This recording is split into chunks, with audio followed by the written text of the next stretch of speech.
आज हम देखेंगे हॉरर मूवी को जिसका नाम है इट चैप्टर 1। इसे 2017 में रिलीज किया गया था।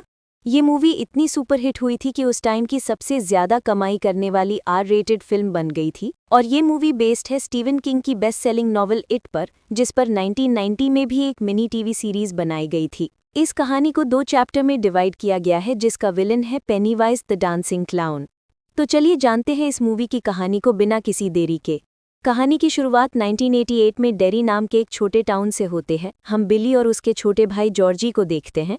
बाहर जोरों के बारिश हो रही थी तो बिली जॉर्जी को एक कागज की नाव बनाकर देता है, जिसे लेकर जॉर्जी घर के बाहर आ जाता है और उसे पानी में तैराने लगता है। लेकिन कुछ देर बाद ही वो बहती हुई एक गटर में चली जाती है। जॉर्जी उस गटर में झांकता है तो उसके अंदर एक क्लाउन दिखाई देता है। ये क्लाउन जॉर्जी को अपना नाम पेनीवाइज बताता है और कहता है कि वो जॉर्जी को उसकी नाव लौटा देगा। उसकी बातों में आकर जॉर्जी नाव लेने उसके करीब जाता है, लेकिन फिर पेनीवाइज अपना मुंह खोलकर जॉर्जी के हाथ को काट लेता है। जॉर्जी रोता हुआ वहां से भागने की कोशिश करता है, लेकिन पेनीवाइज जॉर्जी को उसी सीवर में खींच लेता है और मार के खा जाता है। और लोगों को यही लगता है कि जॉर्जी शायद सीवर में गिर के बह गया होगा। इसके बाद कहानी कुछ महीनों आगे जाती है। डेरी हाई स्कूल में बच्चों का आज आखिरी दिन था और गर्मियों की छुट्टियां लगने वाली थीं। अब हम देखते हैं कहानी के मेन कैरेक्टर्स को। बिली को हम देख ही चुके हैं और ये बोलने में हकलाता है। बिली के 3 दोस्त हैं, रिची जो कि हर समय मजाक करता रहता है, स्टैनली और एडी जो कि दोनों काफी डरपोक हैं और इसलिए उनके ग्रुप का नाम लूजर्स क्लब है। ये चारों बातें करते हैं कि छुट्टियों में उन्हें क्या क्या करना चाहिए। वहीं बिली अभी तक ये मानने को तैयार नहीं है कि उसका भाई जॉर्जी मर चुका है, तो वो इन गर्मियों में उसे ढूंढने का सोच रहा था। हमें ये भी पता चलता है कि पिछले कुछ महीनों में जॉर्जी की तरह और भी कई बच्चे लापता हो गए थे। हेनरी नाम का कमीना अपने ग्रुप के साथ इन लोगों को बुली करने आता है, लेकिन पास में पुलिस खड़ी देखकर ये लोग उन्हें छोड़ देते हैं अभी के लिए। वहीं स्कूल के बाथरूम में कुछ लड़कियां बेविली नाम की एक लड़की को बुली करती हुई नजर आती हैं और उसे बहुत कुछ उल्टा सीधा कहती हैं। आखिर में वो कचरा वाला पानी भी बेविली के ऊपर उंडेल देती हैं। उनके जाने के बाद बेविली स्कूल से बाहर निकलती है तो उसे रास्ते में बेन नाम का एक लड़का मिलता है। बेन इस टाउन में नया आया हुआ था और उसका कोई दोस्त नहीं है। बेविली उससे काफी अच्छे से बात करती है और उसकी ईयरबुक भी साइन करती है, जिससे बेन को बेविली पर बहुत जोरों से क्रश हो जाता है। इसके बाद हम फाइनल मेन कैरेक्टर माइक को देखते हैं, जो कि अपने अंकल के साथ एक मीट हाउस में काम करता है। उसे आज पेड़ों को शूट कर मारने का काम दिया जाता है, लेकिन माइक ये नहीं कर पाता क्योंकि उसे जानवरों को मारना पसंद नहीं होता। उसके अंकल माइक को समझाते हैं कि दुनिया में 2 तरह के लोग होते हैं, हाथ में गन लेकर गोली चलाने वाले और भीड़ की जगह खड़े होकर मरने वाले। डिसाइड करो कि तुम्हें क्या बनना है। खैर, घर जाकर बिली अपने फादर को बताता है कि उसने टाउन के सीवर सिस्टम का एक छोटा मॉडल बनाया है, जिसके हिसाब से जॉर्जी सीवर में बहकर बैरन्स वाले एरिया में गया होगा। लेकिन उसके डैड उसे समझाते हैं कि जॉर्जी मर चुका है और वो भी इस बात को अपना ले। इसके बाद माइक अपनी साइकिल से मीट डिलीवर करने एक बिल्डिंग के पास जाता है, लेकिन माइक को उस बिल्डिंग में लोगों की चीखने की आवाजें आने लगती हैं। अंदर से धुआं निकल रहा था और आग में जलते हुए हाथ बाहर आने की कोशिश कर रहे थे। असल में पेनीवाइज माइक को ये सब दिखा रहा था उसे डराने के लिए। पर तभी कमीना हेनरी अपने ग्रुप के साथ यहाँ आ जाता है और माइक को टाउन से दूर रहने को बोलता है, क्योंकि वो ब्लैक है और 90s में रेसिज्म काफी ज्यादा था। अब स्टैनली सिनेगॉग यानी अपने टेम्पल में किताब पढ़ने जाता है, लेकिन उसे ठीक से नहीं पढ़ पाता, जिसे देखकर उसका डैड निराश होते हैं। स्टैनली उस किताब को ऑफिस में रखने जाता है। यहाँ एक चेहरे वाली औरत की पेंटिंग लगी हुई थी, जिसे स्टैनली को बहुत डर लगता है और उसकी हालत तब बिगड़ती है जब वो औरत पेंटिंग में से गायब हो जाती है और अचानक से उसकी सामने आ जाती है, जिससे वो बुरी तरह डरकर यहाँ से भाग जाता है। डरने की बारी थी बेन की, जो लाइब्रेरी में बैठकर शहर की हिस्ट्री के बारे में पढ़ रहा था, जिसमें उसे पता चलता है कि हर कुछ सालों में डेरी टाउन में कोई बड़ा हादसा होता है, जिनमें सैकड़ों लोग मारे जाते हैं और इनमें ज्यादातर बच्चे ही होते हैं। ये सब पढ़कर बेन थोड़ा डर जाता है और किताब बंद कर देता है। तभी उसकी नज़र एक लाल बलून पर पड़ती है। वो बलून का पीछा करते करते वो लाइब्रेरी के सुनसान बेसमेंट में पहुंच जाता है। वहां पर अचानक से सिर कटा बच्चा उसका पीछा करने लगता है, जो कि पेनीवाइज ही था, और बेन भी डर कर यहाँ से भाग जाता है। लेकिन बाहर आते ही उसे हेनरी का ग्रुप मिल जाता है, जो कि उसे पकड़कर उसे परेशान करने लगते हैं। इसके बाद हेनरी चाकू निकालता है और उस चाकू से बेन के पेट पर अपना नाम लिखने लगता है। बेन अपने बचाव में उसके मुंह पर एक जोरदार लात मारता है और जंगल में ढलान से फिसलकर नीचे की ओर भागने लगता है। हेनरी और उसके दोस्त पैट्रिक और विक्टर गुस्से में उसका पीछा करते हैं और वो सभी जंगल में अलग दूर हो जाते हैं। तभी पैट्रिक को जंगल के बीच बने ड्रेनेज पाइप में से कुछ आवाजें आने लगती हैं। वो स्प्रे और लाइटर की मदद से आग जलाता हुआ उस पाइप के अंदर जाता है और बेन को ढूंढने लगता है, लेकिन उसे अंदर कई सारे सड़े हुए बच्चे दिखाई देते हैं और पेनीवाइज अचानक उसके पीछे आकर उसे वहीं मार देता है। इससे थोड़ी ही दूर पर हम बिली और उसके दोस्तों को देखते हैं। बिली इन सबको लेकर जॉर्जी को खोजने आया था, लेकिन उन्हें सीवर में बस एक लड़की का जूता मिलता है जो कुछ महीनों पहले लापता हो गई थी। वो और अंदर जाने का सोचते हैं, लेकिन स्टानली और एडी फट्टू थे और वो पाइप के अंदर भी नहीं आना चाहते थे। तभी बेन भागते हुए इन तक आ जाता है और बेन को इस हालत में देखकर उसकी मदद करने की कोशिश करते हैं और पास ही के एक मेडिकल स्टोर में फर्स्ट एड का सामान लेने जाते हैं, पर उनके पास ये सब खरीदने के लिए पैसे कम पड़ जाते हैं। तब उन्हें यहाँ बेवर्ली दिखाई देती है तो वो उससे मदद मांगते हैं। बेवर्ली फार्मासिस्ट के साथ फ्लर्ट कर उसे डिस्ट्रैक्ट करती है और ये लोग पैसे दिए ही स्टोर से बाहर निकलते हैं और बेन की मरहम पट्टी कर देते हैं। बेवर्ली भी इसी तरफ आती है और उसे स्लो मोशन में आते देख बिली को भी उस पर बहुत जोर से क्रश हो जाता है। बिली सबको बताता है कि वो लोग कल सुबह तालाब में नहाने जा रहे हैं और वो चाहे तो उनको ज्वाइन कर सकती है। अब बेवर्ली अपने घर आ जाती है, जहां उसका कमीना बाघ उसे हैरेस करता है और उसके बालों की तारीफ करता है, जिससे परेशान होकर दुखी बेवर्ली अपने कमरे में जाकर अपने सारे बाल काट कर फेंक देती है। अगले दिन लूजर्स तालाब में नहाने पहुंच जाते हैं और एक बहुत ऊंची जगह से कूदने का प्लान बनाते हैं, लेकिन किसी की भी नीचे कूदने की हिम्मत नहीं होती। तभी बेवर्ली यहां आ जाती है और सीधे पानी में छलांग लगा देती है। उसे देखकर बाकी सभी तालाब में कूद जाते हैं और पानी में मजे करते हैं। नहाकर जब सभी बाहर आते हैं तभी एडी की नज़र बेन की एक पुरानी सी बुक पर पड़ती है, जिसमें उनके शहर डेरी में हुए हादसों की जानकारी थी। बेन सबको बताता है कि डेरी में लोगों और खासकर बच्चे तो ज्यादा ही लापता होते हैं। अब सबको इसमें इंटरेस्ट आने लगता है, इसलिए वो सब बेन के घर पहुंचते हैं, जहां उसने डेयरी में हुए सभी हादसों के फोटोज अपनी वॉल्स पर लगाई हुई थी। बेन बताता है कि टाउन में हुए ज्यादातर हादसे एक भवन से कनेक्टेड हैं और वो नहीं जानता कि ये कहां पर है। अब रिची कहता है कि उसे घर जाने के लिए लेट हो रहा है और वहां से चला जाता है। रास्ते में उसकी नज़र एक काफी पुराने और डरावने से घर पर पड़ती है, जिसे देखकर एडी थोड़ा डर जाता है और अपनी सारी दवाइयां रोड पर गिरा देता है। एडी दवाई उठाने लगता है, पर अचानक से बाहर एक डरावना दिखने वाला आदमी आ जाता है, जिसे देखकर एडी तेजी से भागने लगता है। वो आदमी भी उसका पीछा करता है, जो और कोई नहीं पेनीवाइज था, और वो एडी को अपनी तरफ बुलाता है, लेकिन एडी वहां से भाग निकलता है। जब बेवर्ली अपने घर आती है तो उसे अपने बैग में से एक पोस्टकार्ड मिलता है, जिसमें उसके लिए पोएम लिखी हुई थी जो उसे बहुत पसंद आती है। लेकिन बेवर्ली नहीं जानती कि ये पोएम इन सभी लड़कों में से किसने लिखी है, बट हमें पता है कि वो बेन ने लिखी थी।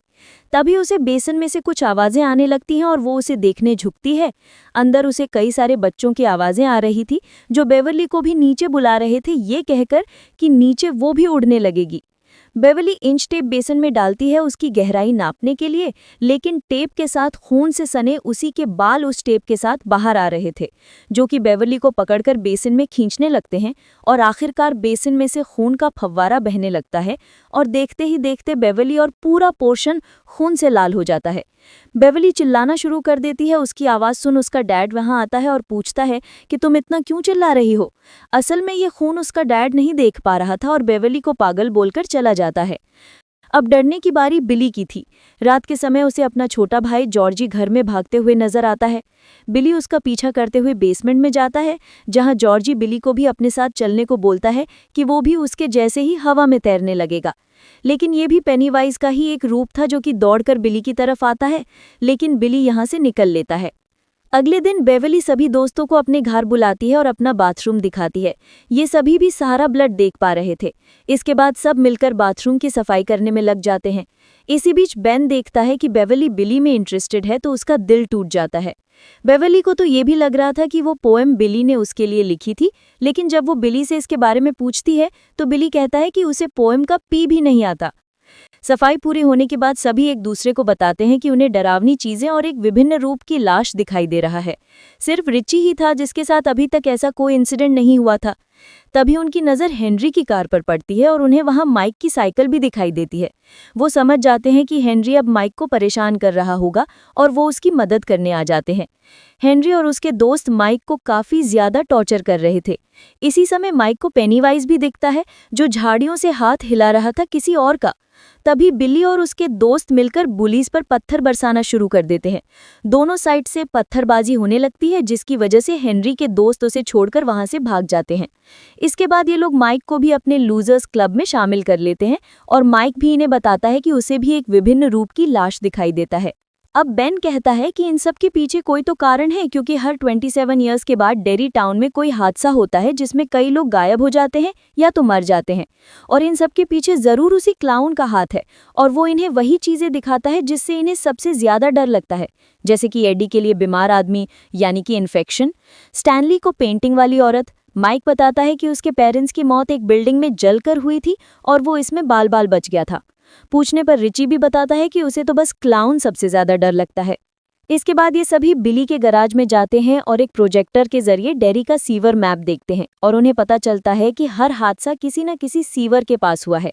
मतलब क्लाउन सीवर के जरिए ट्रैवल करता है, और ये सारे सीवर उस वेयरहाउस से कनेक्टेड हैं, और ये वेयरहाउस वही है जिसे देखकर एडी डर गया था। एडी उससे कहता है कि हमें इन सब से कोई मतलब नहीं है, हम बच्चे हैं और हमें गर्मी की छुट्टियों में मजे करने चाहिए, ना कि ये सब। लेकिन इसके बाद प्रोजेक्टर अपने आप ही चलने लगता है, जिसमें सभी को पेनीवाइज दिखाई देता है, जो कि स्क्रीन से निकलकर बाहर भी आ जाता है। सभी की ये देखकर फट जाती है, लेकिन गराज का डोर खुलते ही पेनीवाइज गायब हो जाता है। बिली सबसे कहता है कि हमें उस वेयरहाउस के अंदर जाकर जॉर्जी को ढूंढना चाहिए। शुरू में कोई इसके लिए हाँ नहीं करता, तो बिली अकेला वहां चला जाता है और बाकी सबको उसके पीछे पीछे आना पड़ता है। एडी कहता है कि किसी को घर के बाहर रुकना चाहिए निगरानी करने के लिए, जिस पर सभी अपना हाथ ऊंचा कर देते हैं। अब बिली, रिची और एडी अंदर जाते हैं। रिची को सबसे पहले अपना एक मिसिंग पोस्टर मिलता है, जिसे देखकर डर जाता है, लेकिन बिली उसे इग्नोर करने को कहता है क्योंकि वो असली नहीं है। उन सभी को पेनीवाइज उनके अलग अलग डर का सामना कराने लगता है, जिससे सबको अपने सामने वो चीजें दिखती हैं जिससे वो सबसे ज्यादा डरते हैं। जैसे कि बिली को जॉर्जी दिखता है, जो उससे मदद मांग रहा था, मगर बिली कुछ नहीं कर पाता। और रिची को कमरे में ढेर सारे क्लाउन्स दिखाई देते हैं। वो क्लाउन से डरकर फर्स्ट फ्लोर से नीचे गिरता है और अपना एक हाथ तोड़ लेता है। तभी पेनीवाइज छत से निकलकर एडी को और ज्यादा डराते हुए उसके करीब आता है, और हमें पता चलता है कि पेनीवाइज का शिकार जितना ज्यादा डरा हुआ होगा, वो खाने में उतना ही टेस्टी लगेगा। इसलिए पेनीवाइज इन सब के साथ इतनी देर से टाइम पास कर रहा था। रिची और बेन भी अपने डर को ओवरकम करके यहाँ आ जाते हैं। पेनीवाइज उन्हें खाने दौड़ता है, लेकिन बेवर्ली उसके सर में रॉड घुसा देती है। पेनीवाइज को कुछ नहीं होता, वो अपने पंजों से बेन के पेट को चीर देता है। पर ये सब लोग एक साथ होते हैं तो इन्हें ज्यादा डर नहीं लगता, जिस कारण से पेनीवाइज वापस जाने लगता है। बिली उसका पीछा कर देखता है कि पेनीवाइज अपने अड्डे यानी कि उस कुएं के अंदर चला गया है। सभी बच्चे तुरंत उस घर से बाहर आ जाते हैं और एडी को उसकी मॉम अपने साथ ले जाती है और सब बच्चों को डांटती है उसका हाथ तोड़ने के लिए। इतना सब होने के बाद बिली कहता है कि उसने वो कुआं देख लिया है और अगली बार वो उसी में जाएंगे। लेकिन अब कोई भी बिली का साथ नहीं देना चाहता, क्योंकि वो सब डर गए थे। और एडी ये भी कहता है कि बिली को दिमाग से काम लेना होगा, क्योंकि उसका भाई जॉर्जी मर चुका है। ये बात बिली को चुभ जाती है। इसके बाद सभी लोग ग्रुप छोड़कर अपने अपने घर चले जाते हैं। कुछ समय बाद हेनरी अपने घर के बाहर अपने दोस्तों के साथ होता है और वो एक असली गन के साथ खेल रहा था। वो गन से विक्टर को मारना चाहता था, लेकिन तभी हेनरी के डैड वहां आ जाते हैं, जिसके बाद हमें पता चलता है कि उसके डैड एक पुलिस ऑफिसर हैं और वो गन उन्हीं की है। वो हेनरी से गन लेकर उस पर चिल्लाना शुरू कर देते हैं और उसके पैर के पास गोलियां चलाकर उसकी हालत खराब कर देते हैं। कुछ देर बाद हेनरी को भी एक रेड बलून दिखाई देता है, जो कि एक लेटर बॉक्स से बंधा हुआ था। उसके अंदर हेनरी को अपना वो ही चाकू मिलता है जो उसने जंगल में खो दिया था। वो चाकू लेकर अपने घर आता है, जहां उसके डैड सो रहे थे। टीवी में पेनीवाइज आकर हेनरी को उकसाने लगता है और हेनरी उस चाकू से अपने ही डैड को मार देता है। वहीं दूसरी तरफ बेवर्ली बिली से मिलने घर से निकल रही होती है, पर उसका डैड उसे रोक लेते हैं और उसे वो पोएम वाला कार्ड मिल गया था, जिससे वो गुस्सा हो जाता है कि बेवर्ली का कहीं चक्कर चल रहा है, जिसे उसका डैड उसे अब्यूज करने लगता है और बेवर्ली उसके सिर पर जोर से लात मारती है और बाथरूम में छिपने के लिए आ जाती है। लेकिन उसका डैड उसके पीछे गेट तोड़कर अंदर घुस जाता है और बेवर्ली उसके सर में एक टॉयलेट लिड से खींचकर मारती है, पर वो आगे कुछ करती उसके पहले ही पेनीवाइज वहां आ जाता है और उसे उठाकर ले जाता है। बिली जब उसके घर आता है तो वहां का नज़ारा देख उसे समझते देर नहीं लगती कि बेवर्ली को पेनीवाइज उठाकर ले गया है। बिली अपने सभी दोस्तों को ये बात बताता है और वो सब बेवर्ली को बचाने के लिए इकट्ठा हो जाते हैं और दोबारा उसी घर में जाते हैं, पर हेनरी उन सबको अंदर जाते देख लेता है। एक डिलीटेड सीन में पता चलता है कि हेनरी ने अपने दोनों दोस्तों को भी मार डाला था। खैर, वो सब घर के अंदर पहुंचते हैं और कुएं में जाने के लिए रस्सी पकड़ लेते हैं और एक-एक करके उसमें उतरने लगते हैं। आधी दूरी पर ही उन्हें एक टनल मिल जाती है जो सीवर में जाने का रास्ता था, बट इससे पहले कि माइक भी नीचे उतर पाता, हेनरी यहाँ पर उस पर अटैक कर देता है। वो माइक को उसी की गन से हेडशॉट देने का सोचता है, लेकिन अब माइक फाइट बैक करता है और हेनरी को धक्का देकर उसी कुएं में फेंक देता है। माइक भी बाकी के बच्चों के साथ नीचे उतर जाता है। टनल के अंदर बेवर्ली को होश आता है और वो देखती है कि उसके सामने एक बड़ा सा कचड़े का पहाड़ था, जिसके आसपास उन सभी बच्चों की लाश तैर रही थी जिन्हें पेनीवाइज ने अब तक मारा है। इसके बाद उसे पुराना सर्कस बॉक्स दिखाई देता है जिस पर पेनीवाइज डांसिंग क्लाउन लिखा हुआ था। इसके बाद बॉक्स ओपन होता है और पेनीवाइज बेवर्ली को अपना कमाल का डांस दिखाता है। पेनीवाइज वो लाल और सफ़ेद रोशनी जो उसके मुंह में है वो बाहर निकालकर बेवर्ली का गला पकड़ लेता है, लेकिन अब बेवर्ली को उसे बिल्कुल डर नहीं लग रहा था, तो पेनीवाइज उसे खा नहीं पाता। फिर अपना मुंह खोलकर उसे अपने मुंह की डेडलाइट्स दिखाता है, जिन्हें देखने के बाद बेवर्ली भी हिप्नोटाइज होकर हवा में तैरने लगती है। बाकी बच्चे भी अपने डर का सामना करते हुए रूम में पहुंच जाते हैं जहां उन्हें बेवर्ली हवा में दिखाई देती है। वो सब उसे पकड़कर नीचे लाते हैं, लेकिन वो होश में नहीं आ रही थी, तो बेन उस पर चांस मारते हुए उसे किस कर देता है और तो इससे बेवर्ली होश में आ जाती है। बेन उसे ये भी पता चल जाता है कि वो पोएम बेन ने लिखी थी, पर अब इसका कोई फायदा नहीं होगा क्योंकि बिल्ली पहले ही बाजी मार चुका है। बच्चों को समझ आता है कि असल में पेनीवाइज लोगों के डर का फायदा उठाता है। वो उनके डर को ही अपनी ताकत बनाता है। बेवर्ली पेनीवाइज से नहीं डरती थी, इसीलिए पेनीवाइज उसे मार नहीं पाया, सिर्फ बेहोश कर पाया। तभी बिली को अपने सामने जॉर्जी दिखाई देता है जो उसे चिकनी चुपड़ी बातें करने लगता है। बिली को अपने भाई की ये सब बातें सुनकर बहुत रोना आ रहा था, मगर अब तक बिली ने एक्सेप्ट कर लिया था कि जॉर्जी मर चुका है और वो जॉर्जी को गार्डन टूल से हेडशॉट दे देता है। जॉर्जी की वो रूप तड़पने शुरू हो जाती है और वो धीरे धीरे चेंज होकर पेनीवाइज में बदल जाता है, जिसके बाद पेनीवाइज बिली पर अटैक करता है। वो बिली को पकड़ भी लेता है और बाकी बच्चों को ऑफर देता है कि वो लोग बस बिली को उसे खाने दे, तो वो 27 सालों के लिए सोने चला जाएगा और तुम सब अपनी जिंदगी जी सकते हो। लेकिन कोई भी लूजर्स बिली का साथ नहीं छोड़ता और सब मिलकर उसका सामना करते हैं। पेनीवाइज बचने के लिए उन्हें वापस सेंटर का भ्रम दिखाना शुरू कर देता है, पर अब बच्चों को इन चीज़ों से कोई फर्क नहीं पड़ता क्योंकि वो सब पहले ही अपने डर से बाहर निकल आए थे। आखिर में वो बेवर्ली का बाप का रूप भी लेता है, लेकिन वो उसके मुंह में रॉड घुसा देती है। अब उल्टा पेनीवाइज बच्चों से डरकर कांपने लगता है क्योंकि अब वो भूखा मर जाएगा और आखिर में पेनीवाइज वापस अपनी गुफा में 27 सालों के लिए सोने चला जाता है। इसके बाद बिली को कचड़े और लाश के ढेर में से एक येलो रेनकोट मिलता है जो कि उसके भाई का था। कुछ दिनों बाद ये सभी साथ में बैठे होते हैं। समर बस एंड होने वाला था। बेवर्ली ने अपने सपने के बारे में बताया जिसमें वो सभी बड़े हो गए थे और उसी सीवर में थे। बिली कहता है कि अगर पेनीवाइज मरा नहीं है और 27 साल के बाद फिर से आता है तो वो लोग भी मिलकर उसका सामना करेंगे और उसे खत्म कर देंगे। सब मिलकर एक कांच के टुकड़े से अपना हाथ काटते हैं और एक ब्लड ओथ लेते हैं।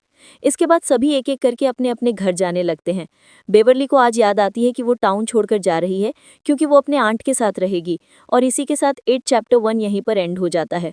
तो दोस्तों, होप कि आपको ये वीडियो या मूवी पसंद आई होगी। शायद आप इस वीडियो पर कमेंट नहीं कर पाओगे क्योंकि यूट्यूब को बच्चे पसंद नहीं है, तो इस वीडियो को लाइक और शेयर करके अपना सपोर्ट जरूर दिखाएं। अगले चैप्टर में हम देखेंगे कि 27 ईयर्स के बाद आने पर पेनीवाइज और क्या क्या कारनामे करता है। अगर आप चाहते हैं कि मैं पार्ट 2 पर भी वीडियो जल्द से जल्द बनाऊं, तो इस वीडियो पर जल्दी से 2000 लाइक्स कंप्लीट कर दीजिए।